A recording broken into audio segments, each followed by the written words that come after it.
কেমন আছেন আপনারা সবাই? আজকে আপনাদেরকে নিয়ে এসেছি বাংলাদেশ ঢাকা জাদুঘরের একটি নতুন শাখায়।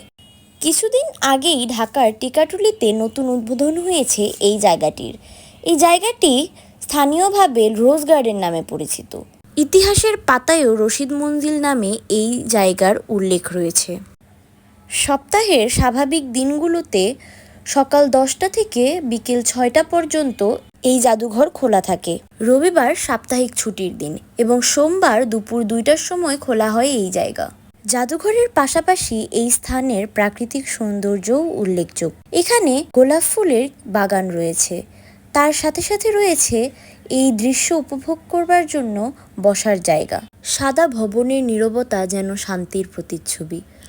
আলোক ছায়ার খেলায় জেগে ওঠে তার আপন ভাষা, মনকে স্পর্শ করার মতো ভিতরের কারুকাজ। লাল মাদুর পাতা কাঠের সিঁড়ি দিয়ে উপরে উঠিয়ে দেখানো যায় পুরানো যুগে ব্যবহার করা নানান আসবাবপত্র।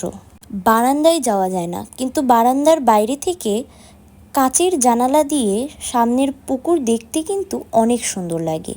এরপরে আমার চোখে পড়লো নকশা করা কুশনযুক্ত কাঠের চেয়ার। এটিতে হয়তো পুরনো যুগে কেউ বসতো। একটু ভিতরে ঢুকতেই দেখতে পেলাম কিছু বসার জায়গা। এগুলোতে হয়তো তখনকার সময় মানুষজন বসে আড্ডা দিত। আর একটু যেতেই চোখে পড়লো একটি শোবার কক্ষ।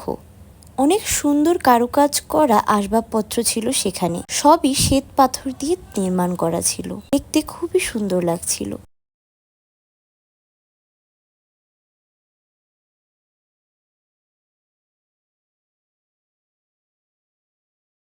কিছুক্ষণ ঘুরতে ঘুরতে আমার চোখে পড়ল খুব সুন্দর একটি চিত্রকর্ম। এটি হলো সিংহের আদলে নকশা করা স্ট্যান্ড সহ শোপিস। এভাবেই ঘোরাঘুরি করতে করতে আরও নানান আসবাবপত্র, চিত্রকর্ম ইত্যাদি চোখে পড়ল।